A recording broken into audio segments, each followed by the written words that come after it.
अस्सलाम वालेकुम स्टूडेंट्स। तो उम्मीद करता हूं आप तमाम स्टूडेंट्स खैरियत से होंगे। तो स्टूडेंट्स, आज के वीडियो में मैं आप तमाम स्टूडेंट के साथ second year class Urdu most important pairing scheme जो कि इस वीडियो में मैं आप तमाम स्टूडेंट के साथ शेयर करूंगा, और पेयरिंग स्कीम के साथ साथ ही मैं आप तमाम स्टूडेंट्स को पास बोर्ड पेपर्स की भी एनालिसिस करवाऊँगा, ताकि आप तमाम स्टूडेंट्स को ये अंदाज़ा हो कि आपको सेकेंड ईयर क्लास उर्दू के पेपर में किस टाइप के MCQs पूछे जाते हैं, किस टाइप के आपको पेपर में मज़ामीन पूछे जाएंगे, किस तरह का आपको खुलासा पेपर में आएगा, किस तरह के आपको तशरीह के पैराग्राफ पेपर में पूछे जाएंगे। तो इन तमाम क्वेश्चंस की पास बोर्ड पेपर्स की भी एनालिसिस करवाऊंगा। तो इसके लिए आप तमाम स्टूडेंट्स ने वीडियो को लास्ट तक ज़रूर वॉच करना है। इसके बाद आपने पैराग्राफ की तशरीहात के लिए किन चैप्टर्स को तैयार करना है, खुलासाजात के लिए आपने किन चैप्टर्स को तैयार करना है, नज़म और गज़ल की तशरीहात के लिए आपने किन चैप्टर्स को तैयार करना है।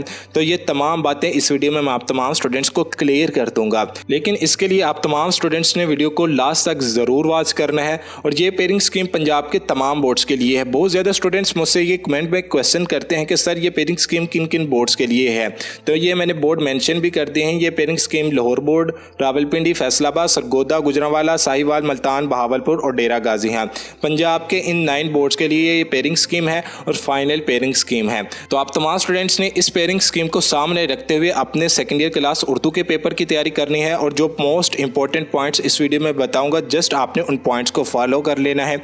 इंशाल्लाह ताला आपके सेकेंड ईयर क्लास उर्दू के पेपर में 100 में से 100 मार्क्स आएंगे। तो आइए हम इंपॉर्टेंट पेयरिंग स्कीम की तरफ बढ़ते हैं, लेकिन उससे पहले आप तमाम स्टूडेंट्स से एक छोटी सी गुजारिश है कि जो स्टूडेंट्स इस चैनल पर नए हैं, चैनल को ज़रूर सब्सक्राइब करें, वीडियो को लाइक करें, वीडियो को शेयर करें, और वीडियो के नीचे एक छोटा सा प्यारा सा कमेंट ज़रूर करें। और मेरी बेस्ट विशेज़ आप तमाम स्टूडेंट के साथ हैं, और मैं दुआ करता हूँ कि अल्लाह ताला आप तमाम स्टूडेंट्स को आपके इम्तहानात में 100 में से 100% कामयाबी अता फरमाए। तमाम स्टूडेंट्स ने कमेंट बॉक्स में आमीन ज़रूर लिखना है। अब सबसे पहले हम पेयरिंग स्कीम की तरफ आते हैं। पेयरिंग स्कीम में हम सबसे पहले क्वेश्चन नंबर 1 की तरफ आते हैं। क्वेश्चन नंबर 1 आपका हिस्सा मरूज़े पर मुश्तमिल है। तो आपको सेकेंड ईयर क्लास उर्दू के पेपर में 20 मार्क्स के 20 MCQs पेपर में पूछे जाएंगे, और आपके 20 मार्क्स के MCQs 4 पार्ट पर मुश्तमिल है। सबसे पहले आपका जो फर्स्ट पार्ट होगा MCQs का, वो आपका हिस्सा नसर में से बनेगा, और हिस्सा नसर में से आपको 5 मार्क्स के 5 MCQs पेपर में पूछे जाएंगे। इसके बाद मुताबिकत और हुरूफ का सही इस्तेमाल, मुताबिकत और हुरूफ का सही इस्तेमाल के आपको 5 MCQs पेपर में पूछे जाएंगे। इसके बाद रमूज़े औकाफ में से आपको 5 मार्क्स के 5 MCQs पेपर में पूछे जाएंगे। इसके बाद इमदादी फ़ाल, इमदादी फ़ाल में से भी आपको 5 मार्क्स के 5 MCQs पेपर में पूछे जाएंगे। तो सबसे पहले हम MCQs की पास बोर्ड पेपर्स की एनालिसिस कर लेते हैं। तो सबसे पहले हमारे पास है पार्ट नंबर 1। MCQs का जो पार्ट नंबर 1 होगा वो आपका हिस्सा नसर में से होना था। अब हिस्सा नसर में से आपको MCQs नंबर 1 से लेके MCQs नंबर 5 तक, ये 5 MCQs आपको हिस्सा नसर में से पूछे जाने हैं, और इस तरह के MCQs आपको हिस्सा नसर में से पूछे जाते हैं। इसके बाद आपका पार्ट नंबर 2, पार्ट नंबर 2 आपका मुताबिकत और हरूफ के दुरुस्त इस्तेमाल पर मुश्तमिल है। अब आपको किस तरह मुताबिकत और हरूफ के दुरुस्त इस्तेमाल के MCQs पेपर में पूछे जाएंगे। इस तरह आपका जो फर्स्ट MCQs है, MCQs नंबर 6 डैश, वो गरीब है मगर ईमानदार है। आपको 4 ऑप्शन दिए जाएंगे, जो के, बल्कि, इसके बाद क्योंकि, अगरचा। तो इसका जो करेक्ट ऑप्शन है वो है आपका चूंकि वो गरीब है मगर ईमानदार है। तो इस तरह के MCQs आपको मुताबिकत हरूफ के दुरुस्त इस्तेमाल के पूछे जाएंगे। इसके बाद हम पार्ट नंबर C की तरफ आते हैं। तो पार्ट नंबर C आपका रमूज़े औकाफ के MCQs पर मुश्तमिल है। अब MCQs नंबर 11 से लेके MCQs नंबर 15 तक, ये आपको 5 MCQs रमूज़े औकाफ पर आएंगे। अगर आपने रमूज़े औकाफ के कुछ पॉइंट्स तैयार किए होंगे तो आपको पता चलेगा कि आपको रमूज़े औकाफ के MCQs किस तरह पूछे जाते हैं। इसके बाद आते हैं पार्ट नंबर D की तरफ। अब पार्ट नंबर D के जो आपके MCQs होंगे वो होंगे आपके इमदादी फ़ाल पर मुश्तमिल। अब इमदादी फ़ाल क्या होता है, ये आप तमाम स्टूडेंट्स को एक तफसील से समझाना पड़ना है, लेकिन इमदादी फ़ाल के MCQs आपके MCQs नंबर 16 से लेके MCQs नंबर 20 तक, ये 5 MCQs आपको इमदादी फ़ाल में से पूछे जाएंगे। इमदादी फ़ाल के MCQs इस तरह आपको पेपर में पूछे जाएंगे। अब आपने इन MCQs को कहाँ से तैयार करना है। जिस भी हेल्पिंग बुक से आप सेकेंड ईयर क्लास उर्दू के पेपर की तैयारी कर रहे हैं, तो उधर आपको इमदादी फ़ाल, इसके बाद आपको रमूज़े औकाफ, और इसके बाद आपको मुताबिकत और हुरूफ। तो आप तमाम स्टूडेंट्स को बुक के एंड के ऊपर आपको इन 3 टॉपिक्स के इंपॉर्टेंट पॉइंट्स कुछ मिल जाएंगे। अगर आप तमाम स्टूडेंट्स उन पॉइंट्स को नोट कर लेंगे, उन पॉइंट्स को समझ जाएंगे, तो ये 15 मार्क्स आपके मुफ्त के मार्क्स हैं। इसके बाद आपको हिस्सा नसर के ही जस्ट आपको MCQs को तैयार करना पड़ेगा, वो भी आपने एक्सरसाइज वाले MCQs को तैयार कर लेना है। इसके बाद जब आपने हिस्सा अस्बाक के खुलासाजात को तैयार करना है तो आपके बहुत ज़्यादा एमसीक्यूज हिस्सा अस्बाक के खुलासाजात में कवर हो जाएंगे। इसके बाद जो स्टूडेंट्स एक्स्ट्रा एमसीक्यूज को तैयार करना चाहते हैं तो वो तमाम स्टूडेंट्स मॉडल पेपर्स वाले एमसीक्यूज को तैयार कर सकते हैं। इसके बाद आते हैं हम हिस्सा इंशाइया की तरफ। अब हिस्सा इंशाइया आपका 80 मार्क्स पर मुश्तमिल है। अब सबसे पहले हम क्वेश्चन नंबर 2 के पार्ट नंबर 1 की तरफ आते हैं। तो पार्ट नंबर 1 आपका नज़म के इशार की तशरीहात पर मुश्तमिल है।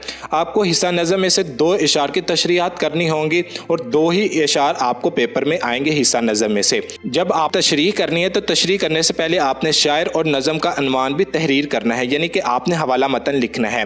शायर और नज़म के अनवान के आपके जो मार्क्स होंगे वो होंगे आपके 1-1 मार्क्स और 4-4 मार्क्स आपके 1-1 तशरीह के होंगे। इसके बाद हम क्वेश्चन नंबर 2 की तरफ आते हैं। तो क्वेश्चन नंबर 2 गज़ल के इशार की तशरीहात पर मुश्तमिल है। आपको 3 इशार दिए जाएंगे गज़ल में से और तीनों इशार की आपने अलग अलग तशरीह करनी है। आपने जब तशरीह करनी है गज़ल की तो गज़ल की तशरीह करने से पहले आपने शायर का नाम लिखना है और शायर के नाम के आपके मार्क्स होंगे 1 मार्क्स और आपने 3 इशार की तशरीहात करनी है तो हर एक शेर के आपके 3 मार्क्स होंगे। अब सबसे पहले हम हिस्सा 2 के पास्ट बोर्ड पेपर्स की एनालिसिस कर लेते हैं। तो आपको क्वेश्चन नंबर 2 के अंदर हिस्सा नज़म के इस तरह इशार पेपर में पूछे जाएंगे और आप तमाम स्टूडेंट्स इन 2 इशार को भी नोट कर लें और इसके बाद आपको हिस्सा गज़ल के इस तरह 3 इशार पेपर में पूछे जाएंगे तो आप तमाम स्टूडेंट्स इन 3 इशार को भी नोट कर लें। इसके बाद आते हैं हम क्वेश्चन नंबर 3 की तरफ। अब क्वेश्चन नंबर 3 आपका पैराग्राफ की तशरीहात पर मुश्तमिल है।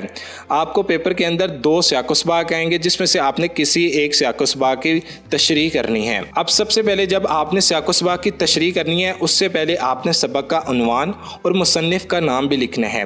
जिस सबक से आपको पैराग्राफ दिया गया है, जिस सबक की आप तशरीह करने लगे हैं, आपने उस सबक का उन्वान भी लिखना है और आपने उस सबक के मुसन्निफ़ का नाम भी लिखना है। 1 मार्क्स आपका सबक के उन्वान का होगा और 1 मार्क्स आपका मुसन्निफ़ के नाम का होगा। और फिर जब आप पैराग्राफ की तशरीह करने लगे उससे पहले आपके सियाक़-ओ-सबाक़ लिखना है।